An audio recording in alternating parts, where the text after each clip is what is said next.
Hey everyone, welcome back. This Shiv Shukla and you are watching Scope Education. तो आज के इस वीडियो में हम लोग बात कर रहे होंगे history class 10 chapter 1 rise of nationalism in Europe के बारे में। तो मैं ये फेस कैम वीडियो कुछ कारणवश नहीं बना रहा हूँ, लेकिन मैं आपको आज इस वीडियो में वही चैप्टर एक्सप्लेन करूँगा।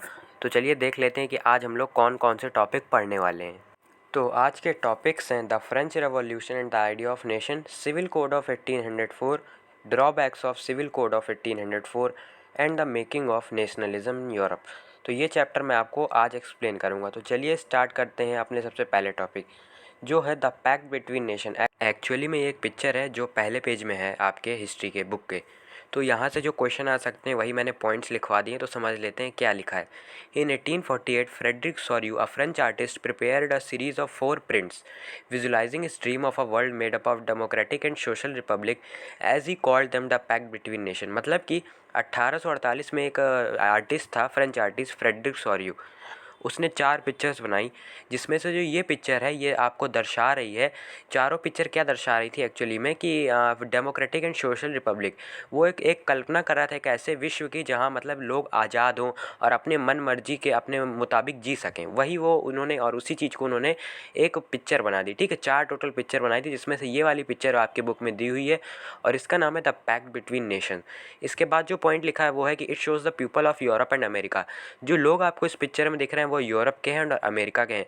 Marching in a long train, एक लंबी कतार में, मतलब ट्रेन की तरीके देख रहे हो। वो the French revolution personified liberty as a female figure. French revolution क्या था आपने 9th में पढ़ा होगा, मतलब कि फ्रांस की आज़ादी, ये समझो फ्रेंच रेवोल्यूशन फ्रांस की आज़ादी। तो फ्रांस की आज़ादी के समय जब लड़ाई हो रही थी तो वहाँ पर जो आर्टिस्ट थे उन्होंने personified liberty as a female figure. The torch of enlightenment she bears in one hand and the charter of the rights of man in the other. जैसे कि अगर इसको हम लोग कंट्रास्ट ले इंडिया का, जैसे भारत माता के हाथ में त्रिशूल है और काफ़ी सारी चीज़ें आपने देखा होगा भारत माता को। वैसे ही वहाँ पे जो फ्रेंच रेवोल्यूशन में क्या करते हैं, फीमेल फिगर को as a personified as a liberty, और वो जो उसके हाथ में एक torch of enlightenment she bears in one hand, एक हाथ में समझो उसके टॉर्च थी और दूसरे हाथ में उसके पास था राइट ऑफ मैन। ठीक है, उसके पास राइट ऑफ मैन था दोनों हाथ में, एक में टॉर्च एक में राइट ऑफ मैन, ये समझ सकते हो। फिर थर्ड पॉइंट है in Sorrieu's utopian vision the people of the world are group that distinct nations identified through their flags and national costume. मतलब कि जो दुनिया के लोग हैं, पूरे वर्ल्ड के लोग हैं, उन्हें हम लोग कैसे कैसे ग्रुप में डिवाइड कर सकते हैं, जिस देश में वो रहते हैं, जिस जगह पे वो रहते हैं, और उन्हें हम आइडेंटिफाई कर सकते हैं उनके फ्लैग के द्वारा, उनकी नेशनल कॉस्ट्यूम के द्वारा और उनके कल्चर के द्वारा। तो अगर आप ये जो पॉइंट्स हैं इन्हें अपनी बुक में लिख लेते हैं या अगर आप याद कर लेते हैं, तो अगर आपका सवाल आएगा तो ये पॉइंट्स आप लिख देंगे, आपको पूरे में पूरे मार्क्स मिलेंगे, ये मेरी गारंटी है। और इस पिक्चर का नाम याद रखना है क्योंकि ये 1 मार्क क्वेश्चन में आ सकता है, जिसका नाम है द पैक्ट बिटवीन नेशन। इसे 1848 में फ्रेडरिक सॉर्यू ने बनाया था, जिसमें वो एक डेमोक्रेटिक और सोशल रिपब्लिक वर्ल्ड को सोच रहे हैं, जिसमें यूरोप और अमेरिका के लोग थे और वो सब लोग एक लॉन्ग ट्रेन में मार्च कर रहे थे, मतलब जा रहे थे कहीं आज़ादी की लड़ाई के लिए लड़ने जा रहे थे। और सोर्यूज यूटोपियन विजन भी याद कर लेना क्योंकि ये सवाल भी आ सकता है। तो चलिए अब देखते हैं अपना नेक्स्ट टॉपिक, जो है हमारा the French revolution and the idea of nation. तो यहाँ पर भी ये सवाल आ सकता है कि चेंजेस अकर ड्यूरिंग फ्रेंच रेवोल्यूशन। बस इस चैप्टर से, इस पेज से यही आएगा और इससे बाहर नहीं दिया जा सकता। तो क्या क्या चेंजेस हुए थे जब फ्रेंच रेवोल्यूशन हुआ था, मतलब कि फ्रांस की आज़ादी हुई थी। Power transfer from monarchy to common citizen, power transfer हो गई है। जैसे कि भारत में अंग्रेज़ों को हमने भगाया था तो हमारे पास आ गई थी पूरी सत्ता, मतलब कि भारत के लोगों के पास सत्ता आ गई थी, वैसे ही कॉमन लोगों के पास सत्ता आ चुकी थी। Power transfer from monarchy to common citizen. 3 colour flag was chosen for France, जैसे कि भारत के लिए भी 3 कलर का झंडा चूज़ किया था, वैसे फ्रांस के लिए भी 3 कलर का वाला ट्राई कलर वाला झंडा चूज़ किया गया। फ्रेंच लैंग्वेज को डिक्लेयर कर दिया नेशनल लैंग्वेज। ठीक है, भारत की नेशनल लैंग्वेज हिंदी नहीं है, ध्यान रखना। लेकिन आप आसानी से समझना चाहो इस चैप्टर को, बहुत लोगों को डिफिकल्ट लगता है ये चैप्टर, इसलिए मैं ये वीडियो बना रहा हूँ। तो ये समझ सकते हो भारत के, जैसे भारत में जो जो चेंजेस हुए वैसे ही कुछ फ्रांस में हुए थे। New national anthem composed and oath taken, जैसे कि यहाँ जनगण मन हुआ था, वंदे मातरम लिखा गया, ये सब, तो वहाँ पे भी यही चीज़ हुई। East state General was elected and renamed national assembly. इसे अगर आप याद करना जैसे पार्लियामेंट, इस तरीके को समझ सकते हो।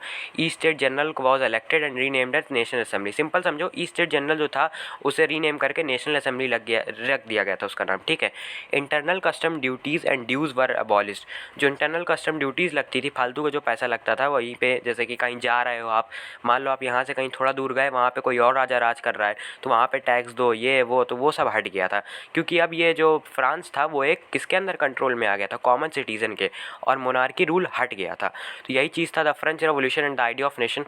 तो उसको बिल्कुल बिल्कुल अच्छे से याद कर लीजिए जितने पॉइंट्स दिए। अगर आप ये पॉइंट्स लिख देंगे तो पूरे में पूरे मार्क्स मिलेंगे और आपका मार्क्स कहीं भी नहीं कटेगा। अब आता है हमारा जो नेक्स्ट टॉपिक, वो है सिविल कोड ऑफ 1804, जिसे नेपोलियनिक कोड भी बोलते हैं। इसके कुछ पॉइंट्स हैं, ये भी याद कर लेना बिल्कुल अच्छे से, क्योंकि ये सवाल आ सकता है। अगर ये नहीं आएगा तो उसका ड्रॉबैक आएगा, वो हम आगे पढ़ेंगे। तो पहली चीज़ है, it established equality before law, जो कोई हम लोग फर्स्ट क्लास से पढ़ते हुए आ रहे हैं, equality before law, equality before law, ये सब तो ये तो याद ही हो जाएगा। Secure the right of property, मतलब अगर तुमने प्लॉट खरीदा तो वो तुम्हारा प्लॉट ही, उस पर कोई कब्जा नहीं कर सकता है। ये सबसे बड़ा पॉइंट है, ये भी आप लिख सकते हो। इसके बाद है एबॉलिश्ड फेडरल सिस्टम, मतलब कि वहाँ के जो फ्यूडल लॉर्ड्स थे, जो कि मतलब इनके अंदर जो लोग गरीब लोग काम करते थे, वो पूरा काम भी करवाते थे और बाकी पूरा पैसा रख लेते थे, बस उन्हें 2 वक्त की रोटी दे देते थे, तो उनका उसमें कोई प्रॉफिट होता नहीं था। तो इस वजह से उनको भी मतलब भाई सबको अगर इक्वल बांट रहे हैं हम लोग, मोनार्की मिली है, मोनार्की रूल से हट गए हैं हम लोग, डेमोक्रेटिक कंट्री बन रही है, तो सबको डेमोक्रेटी में क्या होता है, डेमोक्रेसी में सब लोग इक्वल हैं। तो वैसे ही एबॉलिश फेडरल सिस्टम, पीजेंट्स भी इक्वल हैं, चाहे वो अमीर हो चाहे वो गरीब हो। Transport and communication system were improve, जब नेपोलियन ने 1804 में सिविल कोड लगाया तो वहाँ ट्रांसपोर्ट और कम्युनिकेशन सिस्टम उसने इम्प्रूव किए। Standardise weight and measure and common currency, मतलब कि एसआई यूनिट समझ सकते हो, जैसे वेट की एसआई यूनिट कर दी उन्होंने, मेजर्स और बहुत सारी चीज़ों की, और एक कॉमन करेंसी कर दी, जैसे भारत की कॉमन करेंसी वैसे फ्रांस की भी कॉमन करेंसी हो गई, कि यहाँ ये नहीं 10 किलोमीटर बाद करेंसी बदल जा रही क्योंकि दूसरे का स्टेट था, ऐसा ऐसा नहीं होगा। गिल्ड रेस्ट्रिक्शंस वर रिमूव। तो इतने पॉइंट थे ये टोटल सिविल कोड ऑफ 1804 में, जो आपको याद कर लेने बिल्कुल अच्छे से, क्योंकि इसके ऊपर क्वेश्चन 99% पूछा जा सकता है, क्योंकि ये आता है। इसको नेपोलियनिक कोड भी बोलते हैं, तो प्लीज़ कंफ्यूज मत होना। और नेपोलियन 1804 में यहाँ पे आया था, ठीक है, फ्रांस में उसने जो लागू किया था, और वो बैटल ऑफ वाटरलू में हारा था 1815 में। किसके खिलाफ हारा था, प्राप, जो कंजर्वेटिव्स थे। ये भी ध्यान रखना, ये मैं बता दे रहा हूँ, वैसे पार्ट 2 में आपको और अच्छे से एलाबोरेट किया जाएगा, लेकिन पार्ट 1 में साथ साथ जो एक्स्ट्रा चीज़ें मैं बता सकता हूँ वो चीज़ मैं आपको बता रहा हूँ। तो अब देखते हैं drawbacks of civil code of 1804। तो नेपोलियन के जो सिविल कोड था उसके कुछ ड्रॉबैक्स भी थे। तो पहला ड्रॉबैक था, it lack of political freedom, मतलब कि लोग पॉलिटिकली फ्री नहीं थे। मतलब जैसे कि भारत में है, हर पार्टी किसी के भी खिलाफ बोल सकती है, चाहे वो प्रधानमंत्री क्यों ना, उसके खिलाफ भी अपना मुद्दा रखा जा सकता है, लेकिन वहाँ पे ऐसा नहीं हो रहा था, क्योंकि वो फ्रीडम नहीं प्रोवाइड कर रहा था। इंक्रीज टैक्सेशन, अब देखो आर्मी अच्छी है, सब कुछ वो बढ़िया कर रहा है, जैसे ट्रांसपोर्ट सिस्टम अच्छा किया, कम्युनिकेशन सिस्टम अच्छा है, उसके लिए पैसा तो चाहिए, तो उसने टैक्स बढ़ा दिया था, जिसके कारण लोगों को प्रॉब्लम हो रही थी। सेंसरशिप, मतलब क्या करता था ये, और force conscription into the French army, मतलब कि क्या करता था ये, लोग जो थे जो उनको ज़बरदस्ती आर्मी में भर्ती करता था। क्यों भर्ती करता था, इसको अपनी वो फ्रांस की टेरिटरीज, मतलब फ्रांस का जो बॉर्डर था उसे और आगे बढ़ाना था, और भी सारे दूसरे राज्य पर कब्जा करना था। इस वजह से नेपोलियन फाइनली हार गया 1815 में बैटल ऑफ वाटरलू में, वो भी प्राप के अगेंस्ट, मतलब कि प्रशिया, रसिया, ब्रिटेन और ऑस्ट्रिया। फिर the making of nationalism in Europe, in mid 18th century there was no nation state in Europe. तो ये सवाल आ सकता है कि नेशन स्टेट क्या होता है, तो चलिए समझ लेते हैं nation state. A country in which most of the people follow common language, culture and identity is a nation state. मतलब कि एक ऐसा देश समझ सकते हो, एक ऐसा देश जहाँ के जो ज़्यादातर लोग, majority of people common culture follow कर रहे हो, कॉमन लैंग्वेज फॉलो कर रहे हो, उनकी एक कॉमन आइडेंटिटी हो, उसको बोलते हैं नेशन स्टेट। जैसे कि इंडिया। तो यहाँ पे हमारा ये लेक्चर ख़त्म होता है। अगर आपको कुछ भी नहीं समझ में आया हो तो आप पूछ सकते हो, और नेशन स्टेट वाली डेफिनेशन याद कर लेना। साथ ही साथ कुछ एक्स्ट्रा टिप अगर दूं तो इन ये जो पॉइंट्स हैं, इनको अब आप वीडियो बंद करके खुद से एक नोटबुक में लिखो, ट्राई करो लिखने की, जितना आपको याद हो गया है, तो इससे ये फ़ायदा रहेगा, एग्जाम में आएगा तो अगर आप ये पॉइंट लिख दोगे तो आपको फुल मार्क्स मिलेंगे, और टीचर कहीं भी मार्क्स नहीं कट करेगा, क्योंकि आपके एनसीईआरटी से उठाए गए हैं, और उन्हीं को थोड़ा मैंने शॉर्ट कर दिया जिससे कि याद करने में आसानी हो जाए, क्योंकि बच्चों के चैप्टर याद नहीं होता, समझ में नहीं आता, रटोगे तो कभी कुछ नहीं होगा। इसलिए मैंने सोचा क्यों ना आसानी से बता दिया जाए, और आपको यहाँ पे नींद भी नहीं आएगी, क्योंकि हिस्ट्री क्लास में बहुत ज़्यादा नींद आती है, मेरे साथ भी हुआ है। तो मिलते हैं नेक्स्ट वीडियो में पार्ट 2 में, और अगर आपको कोई चीज़ ना समझ में आई हो तो आप कमेंट कर सकते हो, उसे पार्ट 2 में हम एक्सप्लेन कर देंगे। तो मिलते हैं नेक्स्ट वीडियो में, तब तक के लिए थैंक्स फॉर वॉचिंग। जय हिंद।